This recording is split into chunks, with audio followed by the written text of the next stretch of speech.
Welcome, wisdom seekers, to the Gathering Wisdom podcast, Knowledge for the New Paradigm, with me, your host, Robin in the Wild. We're living through some truly transformational times, and if you're anything like me, you're craving ways to cultivate a more conscious and soul-driven life. Join me weekly as we explore a rich tapestry of topics, ranging from mindfulness magic, the science behind the woo, tips for sustainable living, and so much more. Together, we can illuminate the path to a brighter future and guide each other to a more empowered, resilient, and juicy life, one episode at a time. This year has been challenging. I think most people would say it was a pretty challenging year. We're really glad that we've been able to put 2025 behind us. I mean, with everything, there's good and bad. But for me personally, I know that there's just been a lot of really deep lessons, especially towards the end of the year. And I am now in kind of this period of hibernation. I personally don't put a lot of stock in celebrating New Year's. I don't really come alive this time of year. I don't really believe in resolutions.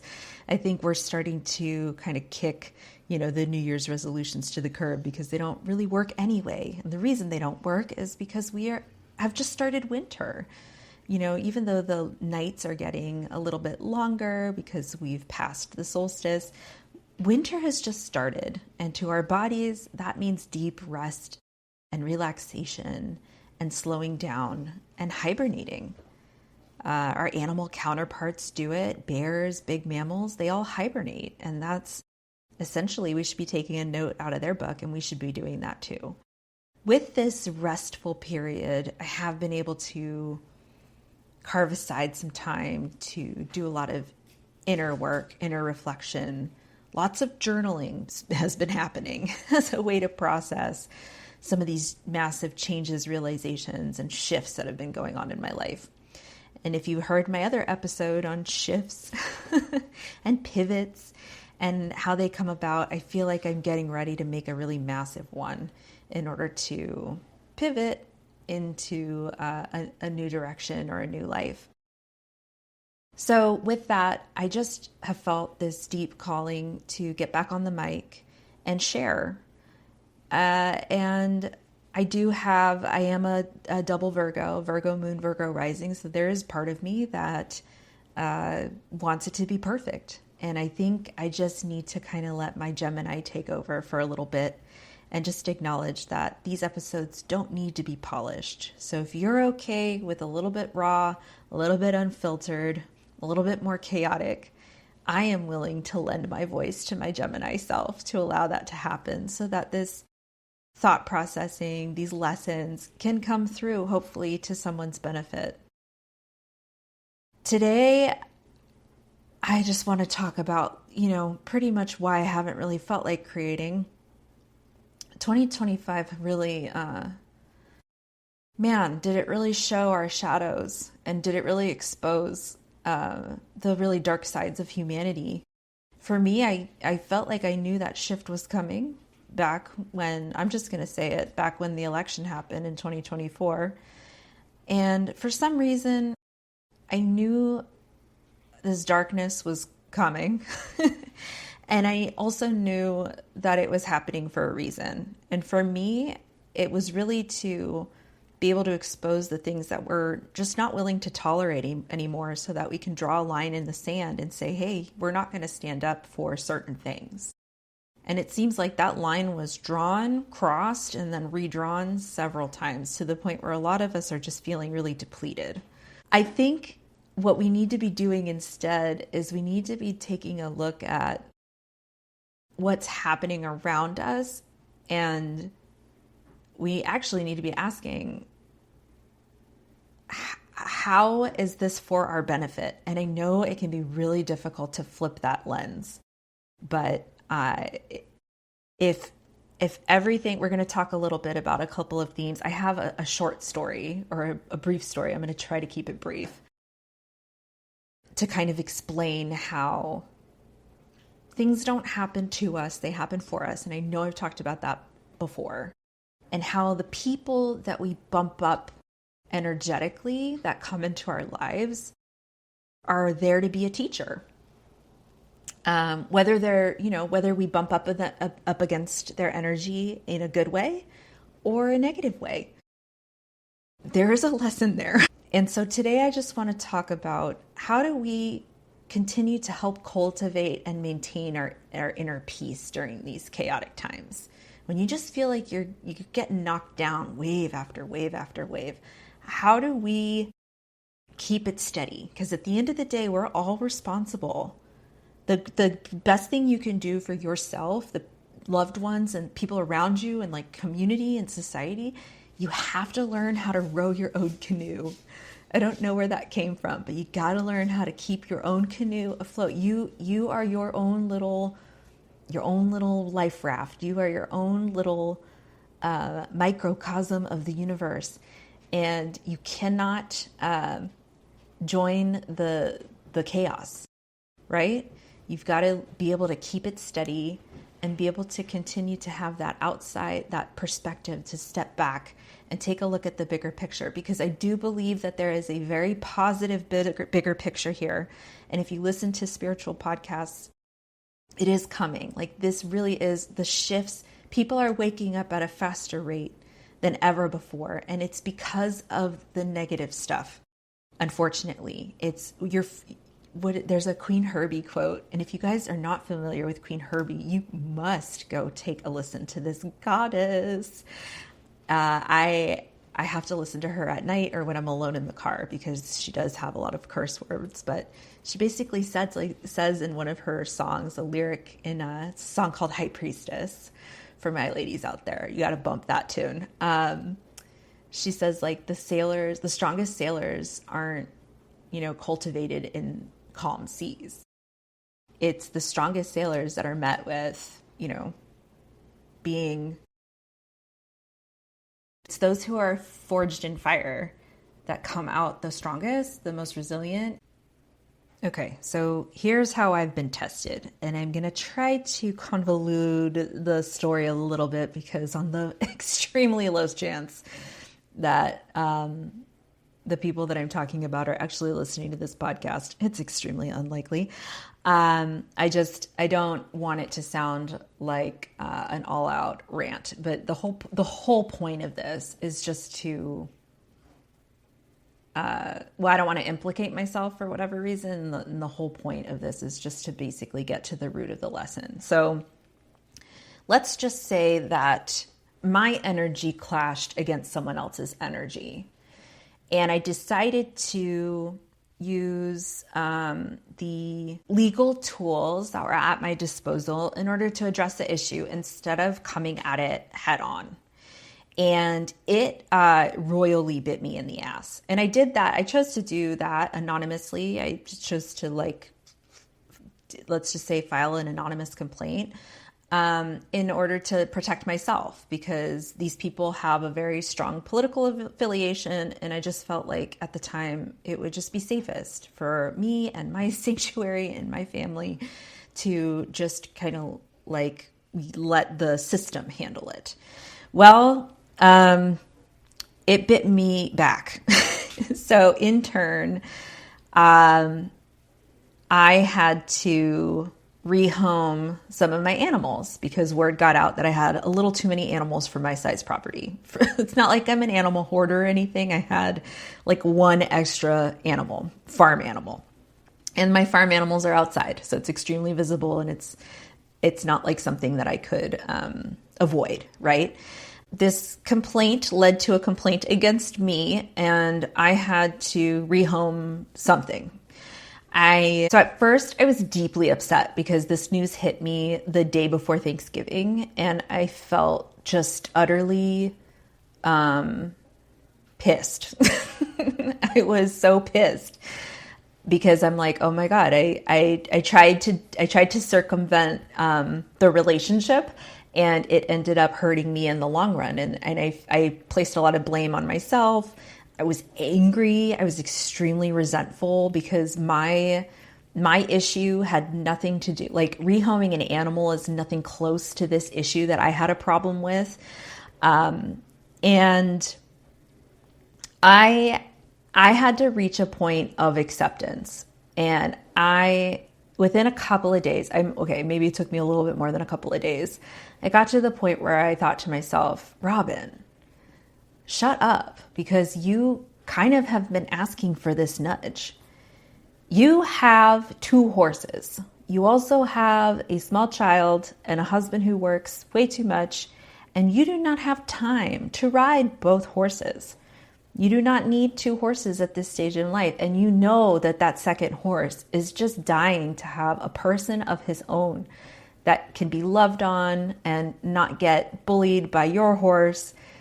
So you have talked so many times in the past year about rehoming this horse. And here's your kick. This is the kick in the pants to do it. The city knows there's no turning back from this. You need to rehome an animal. And what better incentive than to just put it out into the universe, because the universe served you a nudge and it's time to take it. Now, I'm not going to lie. It took me a bit to get there, but I got there. And that was the message that I got. And you know what? I asked the universe, if this is meant to be, please bring the right owner forward, because rehoming an animal gives me more anxiety than I think anything else has ever. Like, I have been through a lot in my short life, and rehoming an animal is like, my God, it sends me through the roof, because I have dealt with so many crazy horse people. I've dealt with so many crazy animal people, and you just want to make the right choice. So I said, fine, if this is the will, I will allow it. Please make it easy. Please have the person come forward. Please make this painless, because it's already painful separating from this future that I had planned for myself, with 2 horses. I know that future is not going to exist. The second I chose to get pregnant, I knew that future didn't exist. And I was kind of holding on to this life that I had in mind for myself. And guess what? The universe brought forth the perfect person, and he is going on to live his best life, and he has his own person now, and he doesn't have to get bullied around by my horse. He's at a barn where he's getting a lot of enrichment. He's got a working professional, and she also has some property, so he has pasture that he can, he is gonna love his new life. I have no doubt about that. So the universe delivered. I got the nudge. I took the lesson. I'm still a little bitter about it, but that will fade over time. Every day I have to just wake up and let it go. And sometimes you have to let things go a few times. But I wake up, I let it go, and ultimately everyone benefited from the situation. So the second you can just let go and shift the perspective when you feel that you've been served injustice, take it as a sign, because once you move from bitterness to shedding, I'm taking this opportunity to shed what doesn't serve. Having 2 horses was not serving. It was detracting.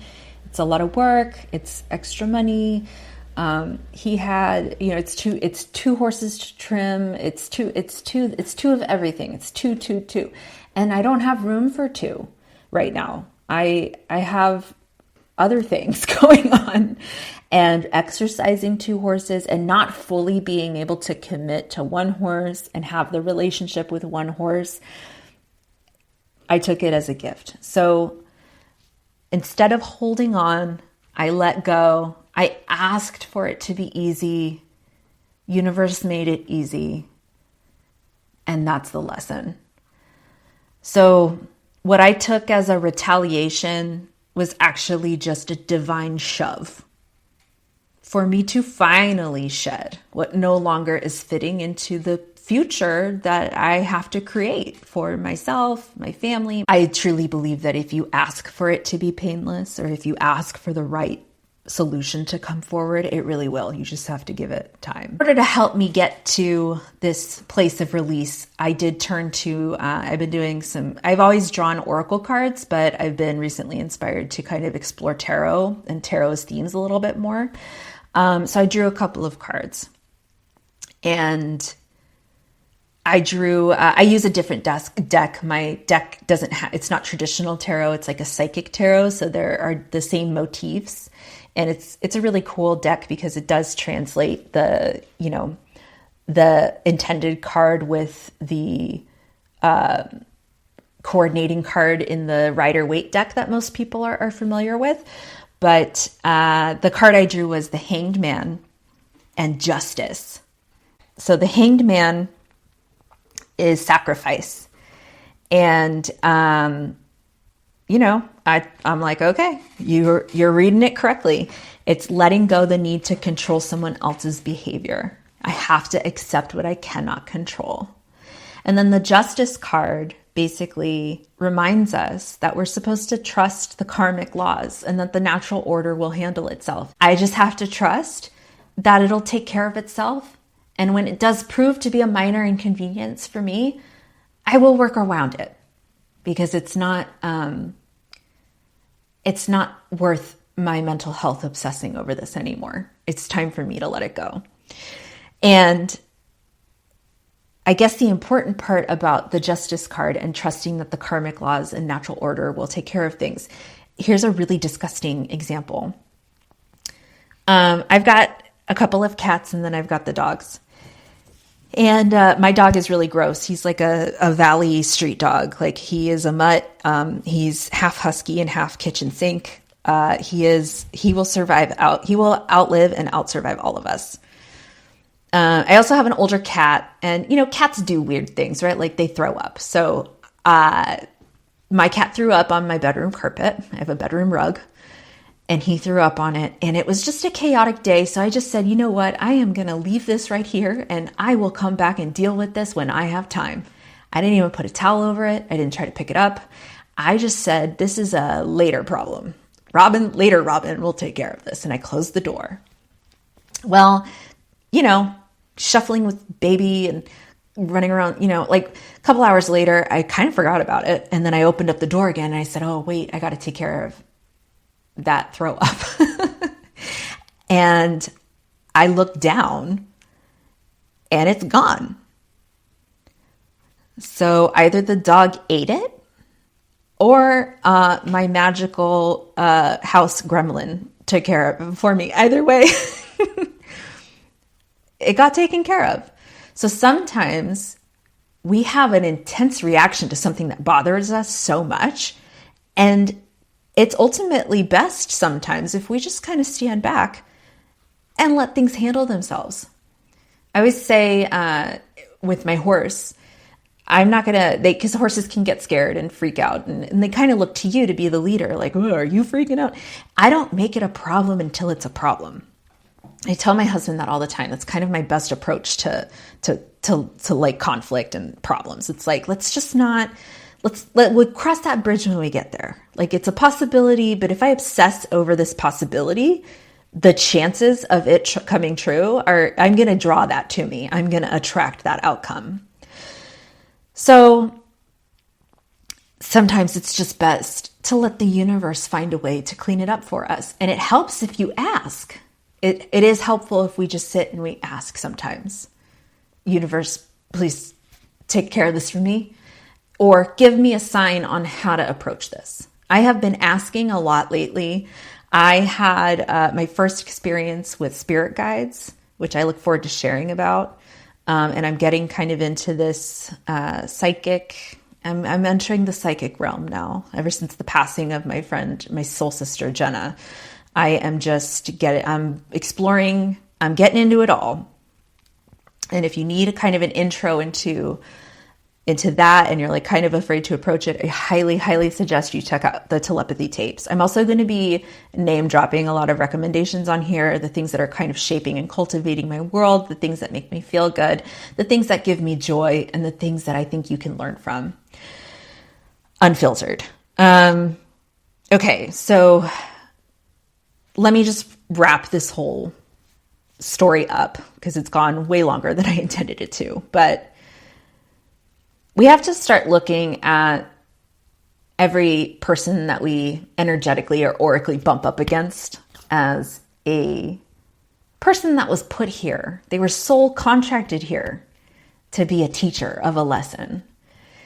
And whether they were here to teach us like a long lesson, or they're just kind of put in our path for a short, quick lesson, either way, there is a lesson there. And we determined that before we even came here. I truly believe that. Like, I have got a soul contract with every conflict person in my life. And it's not until you find the lesson and then you ask to be released from that karmic contract that things start to clear up and the air kind of clears around that relationship. So now, instead of getting frustrated or feeling personally attacked, I ask, what is this situation trying to teach me about my own peace? And sometimes it takes a few days to get there, but I have noticed that taking the impulsivity out of it really helps, because fighting just perpetuates the drama. And if there's one thing I can say to people who are struggling with people of different mentalities, ideals, affiliations, like, let's just diffuse the drama, because I think we're all pretty much over it. It's a distraction. It is distracting you from the lesson that you're here to learn. And we don't want to be repeating lessons. We want to continue to expand and grow and learn from different lessons. But you're going to keep learning that same lesson over and over again if you perpetuate the drama. Learn the lesson and move on to the next greater lesson, because that is for your benefit and for your expansion. I've said before that building community in these divisive times is going to be your lifeline into the future.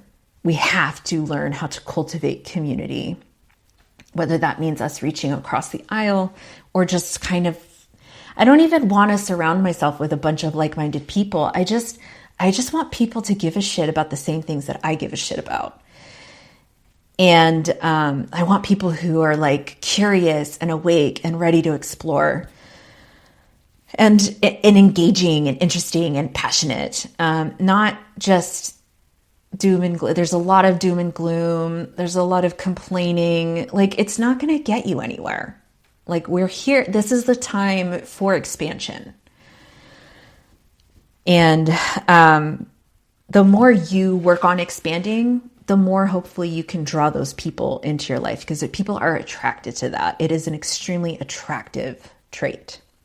But ultimately, we do have to learn how to coexist with everyone. And if you can't, then you have to learn how to protect your auric bubble, your energetic bubble, and concentrate on what you can control and not what you can't. You have to learn how to let it go.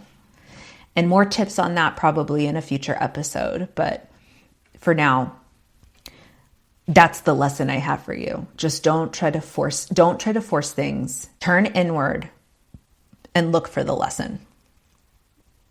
Anyway, that's all for now. I hope you enjoyed my messy episode. I look forward to creating more, and I hope you'll catch me on the next episode of Gathering Wisdom. For now, stay curious. Thank you for joining me. If this week's topic resonated with you, you can help keep the wisdom flowing by following and sharing with a loved one or fellow seeker. If there's a topic you'd like me to explore or to be a guest on Gathering Wisdom, feel free to reach me at hey@robininthewild.com. Until next time, stay curious.